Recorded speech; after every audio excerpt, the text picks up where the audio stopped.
ওম নমঃ শিবায়। ওম নমঃ শিবায়। ওম নমঃ শিবায়। হ্যালো ফ্রেন্ডস, কেমন আছেন সবাই? সবাইকে মহাশিবরাত্রির অনেক অনেক শুভেচ্ছা ভালোবাসা জানিয়ে শুরু করছি আজকের ভিডিও। আজ কিন্তু রেগুলার ব্লগ নয়, ছোট্ট একটি ব্লগ ভিডিও আপনাদের মাঝে নিয়ে এসেছি।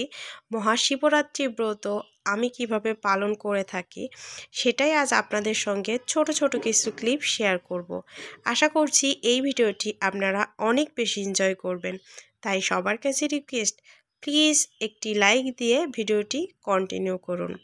সেই সঙ্গে যদি কেউ নতুন চ্যানেলে থেকে থাকেন তাহলে অবশ্যই চ্যানেলটি সাবস্ক্রাইব করে রাখতে পারেন পরবর্তীতে নিত্য নতুন ভিডিও দেখার জন্য।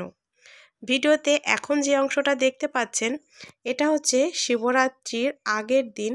তো শিবরাত্রির আগের দিন আমরা হচ্ছে নিরামিষ অন্ন খাই, আর নিরামিষই কিছু রান্না করেছিলাম, তো সেটাই আপনাদের সঙ্গে শেয়ার করছি।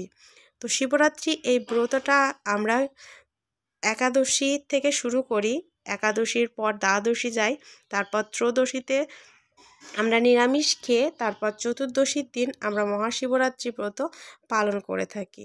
আর শিবরাত্রির ব্রতর যে উপবাসটা আমরা করি সেই ব্রতের দিন কিন্তু একদম কিছু না খেয়ে নির্জলা, খুব হলেও একটু শরবত ফল, তারপরেও বাবার মাথায় জল দিয়ে তারপর আমরা সেটা গ্রহণ করে থাকি। তো এটা হচ্ছে শিবরাত্রির ব্রতের দিন আর কি।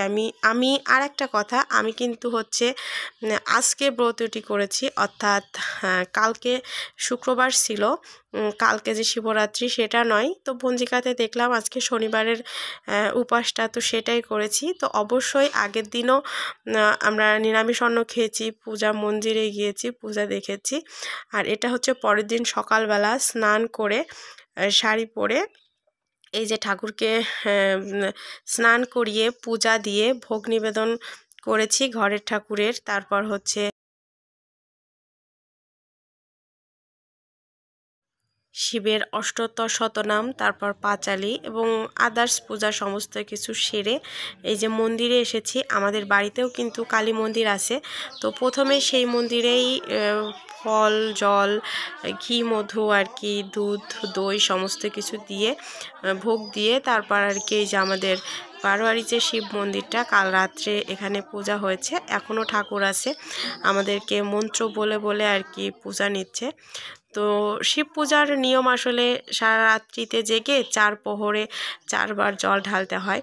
তো সেরকম তো আসলে বাড়িতে পূজা না হলে সম্ভবও হয় না।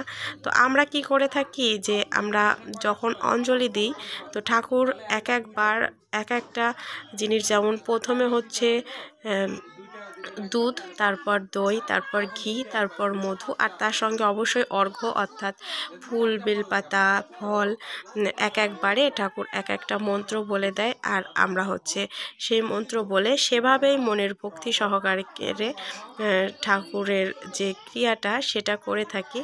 তো আপনারা অবশ্যই আপনাদের মতো করে করেন। তবে ঠাকুরের এই বিষয়ে আমার মনে হয় কি যে বাধা ধরা অবশ্যই কি আমাদের কিছু নিয়ম থাকে, তারপরে সব থেকে বড় বিষয়টা হচ্ছে মনের ভক্তি।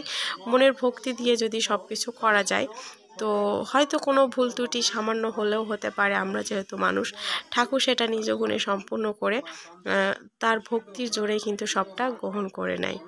তো দেখুন আমার ভিডিও কিন্তু ইউটিউবের ভিডিও এরকম চওড়া হয়, তো মেয়েকে দিয়েছিলাম যে একটু ভিডিও শ্যুট করে দিও, তো এই হচ্ছে তার করুণ পরিস্থিতি আর কি। কখনো চওড়া কখনো লম্বা, বিশেষ করে লম্বা ভিডিওটাই বেশি করেছে।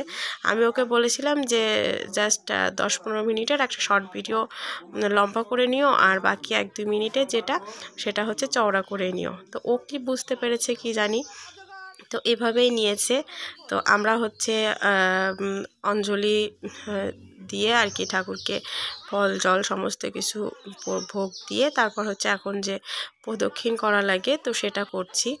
আর আপনারা অবশ্যই একটা কমেন্টে জানাবেন আপনারা কবে উপাস করেছেন, শুক্রবার দিন করেছেন না আজকে শনিবার উপাস করেছেন। তো এটা একটা ছোট্ট কমেন্টের মাধ্যমে জানালে আমার ভালো লাগবে।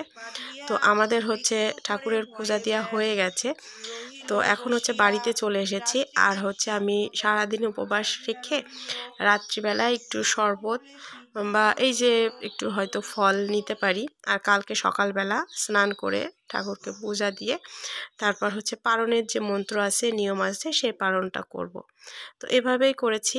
আর এখন আপনাদের সঙ্গে শেয়ার করলাম কাল রাত্রে যখন পূজা হয় তখন মন্দিরে গিয়েছিলাম, তারই কিছু অংশ। তো ভিডিওটা দেখলাম খুবই ছোট হয়ে গেছে, মাত্র 2-3 মিনিটের। তো ভাবলাম যে আমার চ্যানেলে একটা সাবুর পোলাওয়ের রেসিপি আছে, সেই রেসিপিটা আপনাদের সঙ্গে শেয়ার করি। কেননা আমাদের বিভিন্ন নিরামিষ দিনে, বিভিন্ন উপাসের দিনে কিন্তু আমরা অন্ন মানে তারপর ময়দা, পঞ্চশস্য কিছুই খেতে পারি না, তখন কিন্তু সাবুটা খাওয়া যায়। তো এভাবে কিন্তু সবজি দিয়ে সাবুর পোলাও করে খেতে পারি। বিশেষ করে একাদশী দিনের জন্য এই রেসিপিটা খুবই উপকারী। তা বাদেও অন্য উপাসের মধ্যেও খাওয়া যাবে, কিন্তু এই যে উপাসটা শিবরাত্রির, এখানে কিন্তু আগুনের কোনো জিনিস খাওয়া হয় না। তো যার কারণে এই আজকের দিনের জন্য কিন্তু এটা নয়, ভিডিও করা ছিল, একাদশীতে করেছিলাম, সেটাই শেয়ার করছি। তো দেখতে পেলেন যে সাবু কিছুক্ষণ ভিজিয়ে রেখেছিলাম, বেশিক্ষণ না, 10 মিনিট বা 5 মিনিট ভিজিয়ে ছাঁকা দিয়ে রেখেছিলাম। তারপর হচ্ছে কড়াইয়ে অবশ্যই সয়াবিন তেল দিয়ে, তারপর হচ্ছে জিরা, গরম মশলা, শুকনো লঙ্কা, তেজপাতা ফোড়ন দিয়ে, কাঁচা লঙ্কা দিয়ে একটু সামান্য সবজি দিয়েছি, অর্থাৎ আলু, গাজর, টমেটো এগুলোই দিয়েছি। বেশি সবজি আসলে আমার কাছে ভালো লাগে না, পছন্দ মতো সবজি এখানে অ্যাড করা যায় যদি কেউ খেতে পছন্দ করে।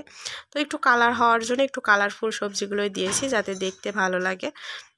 তো সবজিগুলো খুব ভালোভাবে লবণ দিয়ে ভেজে নিয়ে তারপর হচ্ছে যে সাবুগুলো জল ঝরাতে দিয়েছিলাম, তো সেই সাবুগুলো জল ঝরানো হয়ে গেলে তো ভালোভাবে কিন্তু সবজির সঙ্গে মিলিয়ে নিলাম। সাবু রান্না করতে কিন্তু বেশি সময় লাগে না, 2-3-4 মিনিট নাড়াচাড়া করলেই কিন্তু সাবুগুলো খুব ভালো মতো সেদ্ধ হয়ে যায়, যেহেতু নরম, খুবই নরম একটি এই খাদ্যটা।